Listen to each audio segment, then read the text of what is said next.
Steven, what do you think about this trade? The Giants just made a huge trade. We're doing a little short reaction for Just Your Opinion, man, coming to you on a Father's Day. And the Giants just made a huge move. I didn't think Buster Posey was going to make a really big move at the deadline, and we are more than a month away out, and he made one. Today, the Giants trade for Rafael Devers from the Boston Red Sox to acquire Kyle Harrison, who was set to pitch today. That didn't happen. Sean Jelly went instead. Jordan Hicks, James Tibbs, their I think was their first-round draft pick from this past season, Steven? Yeah. And then another prospect, I guess, to be named later. Your reaction, Steven? Couldn't believe it. Yeah. Tweeted it out. I thought we got sentelled. I thought we got sacked. I thought we got. Is there anything like that for baseball right now? There's nothing like that for baseball. Nothing like that. Maybe John Boy Media that sometimes puts out some false information, but for the most part, no. I thought we were all completely fooled, man. But this trade, I think, signals that we are officially in a new era of Giants baseball.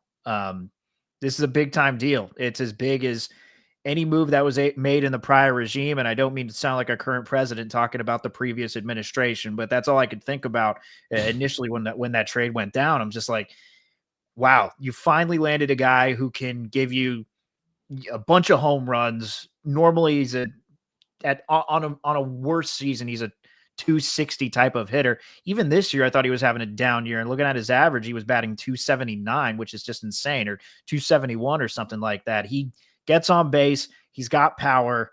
I mean, the Giants are just wheeling and dealing, man. This was totally unexpected. I did not. And with that, too, with what they got in return, too, rather the Red Sox, what they gave up. Yeah, I didn't expect that when I thought Kyle Harrison would be starting today. No chance. Yeah, and the Giants right now are losing 5-3 to the Dodgers in the last game of the series, with the series tied up 1-1. But I don't think anybody cares about that right now. You would easily substitute Kyle Harrison not pitching today and have Sean Jelly go instead to get this deal done. And I want to know the details. We'll find out the next couple of days here. And I guess the trade is official now. So funny enough, Rafael Devers will play against the Red Sox this weekend when the Giants take on the Red Sox. I just want to know why this deal couldn't get done tomorrow, the off day. The Red Sox do play tomorrow. They play in Seattle.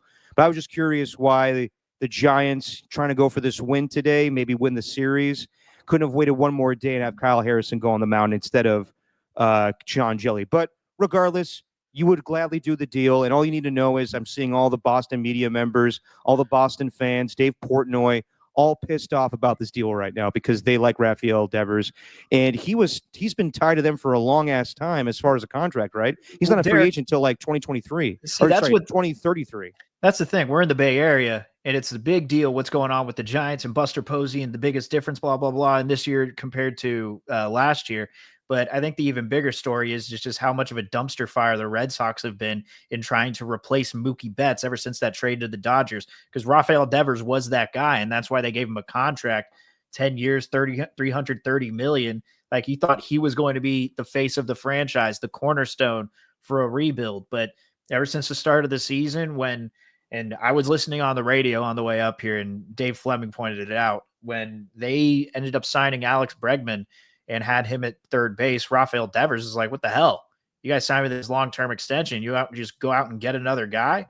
And that just led to a whole tiff, and Posey capitalized, man. It's just crazy. It's crazy that he managed to do that. And you asked like how it happened. I don't know. I have no clue. Like, I wonder if Kyle Bloom was on the phone saying, look, man, we got other takers. Like, we are willing to do this deal if you do this right now. Like, I know you got Kyle Harrison going, but we got to get it done right now, or else if you don't, then we're going to be doing this tomorrow. Isn't this ironic that Posey said like he wanted to be like a role model for his kids, and they wanted them to see what it's like to have a father figure doing this type of job, leading this type of role. And then he goes and makes a trade like this on Father's Day. So many pieces of irony to that. Yeah, do we know? I mean, I don't think Kyle Harrison's a father, or Jordan Hicks is a father, or Rafael Devers is a father. Like, in the end, like, Posey. Yeah, I know. So, like, role model, like, this is business, man. This is what happens. You got to make this deal. And as you were just saying, like if it was like we need to do this today or otherwise the deal's off the table, then you make that move. Yeah. I mean, I've seen some people say, I don't think it's anything like this because of just the player that Luke is, but is this like the baseball equivalent of Luka getting traded? Probably not, but it's surprising. It's surprising, but it's surprising that it happened now. It's not surprising that the trade went down, just considering how unhappy he was with that organization. Yeah. Luka didn't show any signs of unhappiness. They just up and traded his ass. Yeah. You No, know, that's true. like that happened out of nowhere. Truly happened out of nowhere. This one, if you've been seeing anything with Devers in Boston, most of the headlines have been centered around how it's just been with his relationship with the team, not how he's doing, not what he's doing in the batter's box. It's just always been about the off-field drama instead of what's going on around him and how he can lead the franchise. So, yeah, not too much of a surprise. And what they gave up for him, the Giants, that is, like, I don't know, like Kyle Harrison, highly touted. Obviously, you want him to play well because he's a Concord guy or wherever. He went to high school in Concord, at least. I forgot where his hometown Dela, is. John, Dela. And you know, he grew up kind of going to Giants games. You really wanted him to do well, especially as like the best left-handed pitching prospect in all of baseball at one point. But he just didn't seem to have it, man. I don't know what it was. It's his game didn't translate to the big leagues, at least for right now. It didn't look like it translated to the big league level. He's got a lot of work to do to put some movement on his pitches because a lot of them were just kind of flat. You know, location wise, he was fine at first, but just leaves a lot of fastballs up, easy pitches to hit, which guys just tee off on nowadays. And with this era of spin rate and, you know, high velocity where you're throwing 98, 99 miles an hour. Like if you're not doing that and you're not putting any movement on your pitches, like guys are just going to go off on that. And then Jordan Hicks, it was just awkward. Yeah. Just really awkward for the time when it's like, hey, we're going to move you into a starter role, even though you've been a closer for most of your career because this is what you wanted to do. And then halfway through the season, they put him into the bullpen and then they start him the season as a starting pitcher. Just weird. So nothing against Jordan Hicks, but I think that time had run its course with him.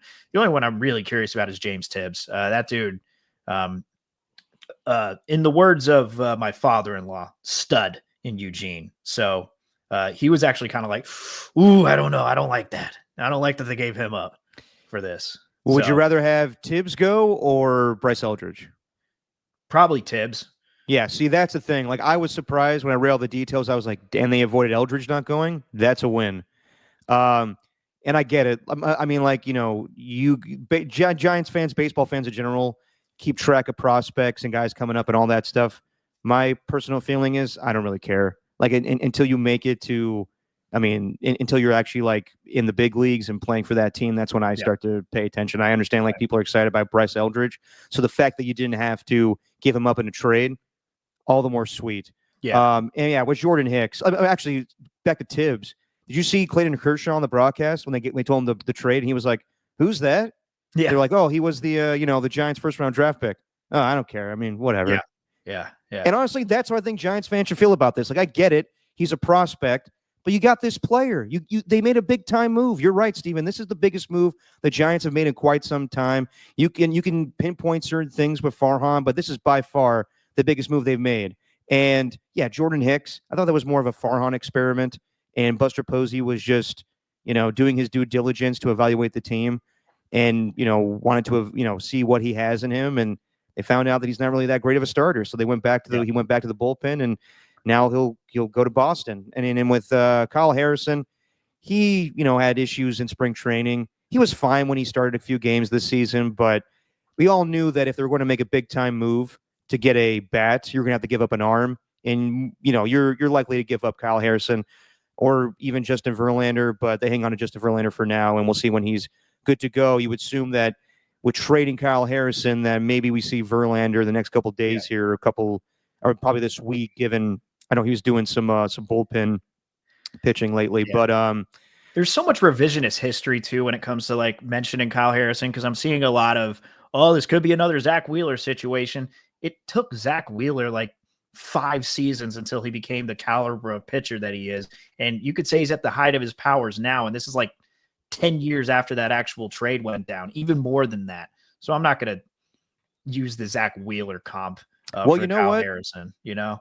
Yeah, but you know what? It's a good comp just to show the aggressiveness of Buster Posey Sure. because he comes from Brian Sabian, and Buster Posey was just on a podcast with Tim Kawakami last week, being asked about how aggressive he'll be at the deadline. He was downplaying it all, and then Kawakami asked him about the Zach Wheeler trade, and he said, "I like that trade a lot. Yeah. I understood it. We were trying to win another championship." Yeah. So what I focus on is just Buster Posey being aggressive. And Yeah. I didn't know what type of front office executive he was going to be. I thought that maybe he would kind of delegate to Zach Namazian. And maybe he did that for this trade. Who knows? But the perception is that Buster Posey got this deal done. Yeah. And, you know, going into the season, it was, from my standpoint, evaluating the roster and also ownership telling him, don't spend too much money.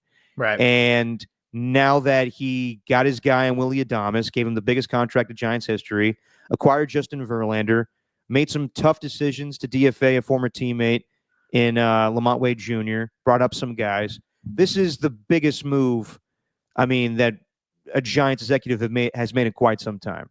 Oh, so yeah. The fact that Buster Posey did this shows me that he's probably going to go into the Brian Sabian school of thinking. And I didn't know if he was going to do that. The press conference, he was all pissed off about the Dodgers, potentially going to the World Series again. And he said he had an issue with the Padres being in the playoffs and the Diamondbacks being in the playoffs. And now he's a man of his word. And, I thought that maybe he was going to sit idly by and be like, all right, let's see who's on this team right now, and I'll figure out who's going to be here next season. And that's how we'll determine things. But I still want to win. No, he wants to win this season. This is a World Series type of move. They got the best pitching in all of baseball, the best bullpen in all of baseball, and now they go and get a bat. So my only question is, everything that I just saw on Sunday Night Baseball with Jeff Passan talking to the guys, it sounds like Rafael Devers had a big issue playing first base. And probably that's what he's going to be asked to play with the Giants, I'm assuming. This also tells me that Wilmer Flores probably will not be coming back. I don't think they're going to give him a contract now. But Matt Chapman's out. So Rafael Devers, I guess, played a little more third base, right, Steven? Correct. Okay. Matt Chapman's out for possibly a month. Casey Schmidt just got hurt in this game. Maybe you start him at third base, but I have to believe you don't make this move unless he's 100% okay with whatever position the Giants are asking him to play. Maybe, but John Heyman's out here tweeting that apparently he's citing sources that are Devers' friends, and he says he's really happy with this move. And I think Devers would understand that if he goes to the Giants, that Matt Chapman is the third baseman, because of course you have to tip your cap and say that he's ultimately the better third baseman. I'd like to think, and this is just me speaking with a little bias being for the Giants, but I'd like to think that part of the reason that he didn't like playing first base was because of the disrespect he felt with them signing Alex Bregman just to take over at third base in the initial signing. So I don't think it was like an unhappiness to move positions. I just think it was more like the base of the frustration. It's not so much like, oh, this is new information, now they want me to move to first base. It was, oh, you're going to sign a guy who is normally a third baseman, even though you gave me a fat contract. Yeah. So I'd like to think that's what it is. I'd like to. No, you're probably right. And you're right too. It's the big Buster Posey move. And the fact that he's, willing to part ways with a first round pick from 2024. Like, this also tells me, yeah, he really wants to start this with his team. Like, James Timms is a good player, but that was also a Farhan pick, the last Farhan move that was made. So he's willing to part ways with anything left over from the Farhan regime. And, now he's creating a new team on his own. Taking a swing, man. Taking a swing, and I think you got to respect it, no matter how it plays out. Like, we can look back in hindsight if it doesn't work out, but I think at this point, you really have to appreciate what Posey wants to do as far as changing the ways of the organization. Yeah, I mean, they were talking about it on the broadcast. This franchise had a hard time convincing big-name stars to come to the Bay Area for whatever reason. Farhan wasn't able to do that. Sabian was able to, but most of the time it was trades like this. So Buster Posey being aggressive, just like, his mentor, I guess, in Brian Sabian, and now he puts his name in the ring amongst aggressive Bay Area GMs, with Mike Dunleavy making, a Jimmy Butler trade and John Lynch making a Christian McCaffrey trade. So good on Buster Posey. This is going to put a lot of doubters to sleep about this. About, I had my doubts about, are they just doing this because he's a big name? He's a former beloved player. No, now he's taking himself serious. We should take him seriously, and he's taking himself seriously as a front office executive. Ooh, a little more. By the way, a little more details with from Pavlovich just going into his contract. He's got that deferred money deal, so yes, they're going to be paying him into 2043, not just at the end of the 10-year deal. Yeah. Yeah, not much. I mean, it's not like they're paying him like $60 million like the Dodgers are. They're just going to be paying him $7.5 million annually. Yeah, so we'll have the Giants will have Rafael Devers Day way beyond his retirement, like Bobby Bonilla. Which, by the way, is that coming up July 1st? Yes, it is. All right. Well, everybody, that's our quick reactions to the Giants' big-time move. They acquire Rafael Devers. The trade is official, and the Red Sox will see him this weekend when they play the Giants. We'll talk about this more on Wednesday when we do a full show at 7:15. See you then. And Steven, say what you always say. Just catch our new episode of Just Our Opinion, man. We don't record this very much, so this is awkward. Okay, bye. All right, very awkward now.